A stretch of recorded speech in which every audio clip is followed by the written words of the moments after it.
السلام علیکم ورحمۃ اللہ وبرکاتہ۔ الحمدللہ رب العالمین والصلاة والسلام علی نبینا محمد وعلی آلہ وصحبہ اجمعین وبعد۔ طلباء عزیز، ہم نے گزشتہ درس میں پڑھا تھا کہ فعل مضاعف جب ثلاثی ہو اور فعل ماضی ہو اور اس کی اسناد کی جائے ضمیروں کی طرف تو اس میں ادغام اور فک ادغام دونوں جائز ہے۔ یعنی اگر اس میں ضمیر مرفوع متحرک متصل ہو تو اس میں فک ادغام کرنا، ادغام نہ کرنا واجب ہوتا ہے، جیسے مررتو، مررتا، مررتے، مررتم۔ اور اگر اس میں ضمیر مرفوع متحرک متصل نہ ہو تو ایسی صورت میں اس میں ادغام کرنا واجب ہوتا ہے، یعنی 4 صورتوں میں ادغام کرنا واجب ہوتا ہے۔ نمبر 1 یہ کہ اس کی اسناد کی جائے اس میں ظاہر کی طرف، جیسے مرہ خالد، مرہ محمود، فرہ حامد۔ نمبر 2 یہ کہ اس کی اسناد کی جائے ضمیر مستتر کی طرف، جیسے حامد مرہ اور خالد فرہ وغیرہ۔ نمبر 3 یہ کہ اس کی اسناد کی جائے ضمیر مرفوع ساکن کی طرف، جیسے الرجلان مرہ اور الرجال مرو وغیرہ۔ اور نمبر 4 یہ کہ اس کی اسناد کی جائے تاء ساکن کی طرف، جیسے فاطمۃ مرت اور زینب و جدت وغیرہ۔ اس کے بعد آج کے درس میں ہم انشاءاللہ تعالیٰ پڑھیں گے کہ اگر فعل مضاعف ہو، ثلاثی ہو، فعل مضارع ہو اور اس کی اسناد کی جائے ضمیروں کی طرف تو اس کا حکم کیا ہے، یعنی اس میں فک ادغام کرنا، ادغام نہ کرنا کب واجب ہوتا ہے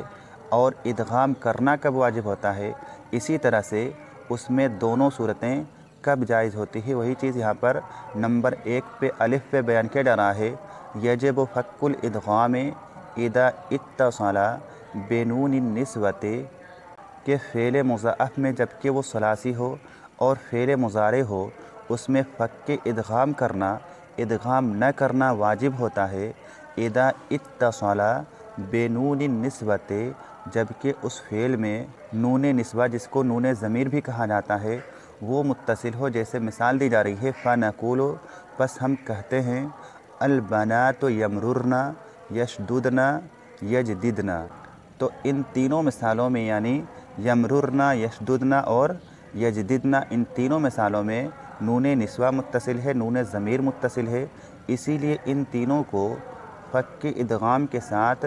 ادغام کیے بغیر استعمال کیا گیا ہے، جس سے معلوم ہوا کہ اگر فعل مضاعف ثلاثی ہو، فعل مضارع ہو اور اس کی اسناد کی جائے نون نسوہ کی طرف، نون ضمیر کی طرف، تو اس میں فک ادغام کرنا واجب ہوتا ہے۔ اس کے بعد آگے بیان کیا جا رہا ہے کہ ایسے فعل میں ادغام کرنا کب واجب ہوتا ہے، یجب الادغام